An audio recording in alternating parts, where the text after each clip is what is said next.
ఈ వీడియో చూస్తున్న వారికి నమస్తే అండి. మన ఛానల్లోని కంటెంట్ నచ్చితే సబ్స్క్రైబ్ చేసుకోండి. ఇక సమాచారంలోకి వెళ్దాం. 8 నుంచి యూటీఎఫ్ పోరుబాట.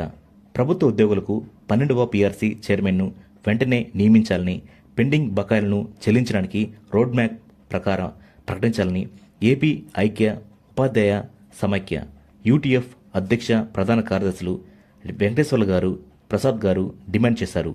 ఉద్యోగ ఉపాధ్యాయుల సమస్యల పరిష్కారానికి ఫిబ్రవరి 8 నుంచి పోరుబాట పట్టనున్నట్లు ప్రకటించారు. విజయవాడలోని ఆ సంఘం కార్యాలయంలో వారు మాట్లాడుతూ, పోరాట కార్యాచరణలో భాగంగా ఫిబ్రవరి 8న రావులపాలెం, 9న విజయవాడ, 16న విశాఖపట్నం, 23న తిరుపతి, అనంతపురం ప్రాంతాల్లో ఉపాధ్యాయులతో సభలు నిర్వహిస్తాం. ఫిబ్రవరి 28న మండల, పట్టణ కేంద్రాల్లో ధర్నాలు, మార్చి 6న జిల్లా స్థాయి, 14న రాష్ట్ర స్థాయిలో ధర్నాలు, ఉద్యమాన్ని తీవ్రతరం చేయాలని నిర్ణయించాం అని పేర్కొన్నారు. మన ఛానల్ సబ్స్క్రైబ్ చేసుకోండి. Thank you.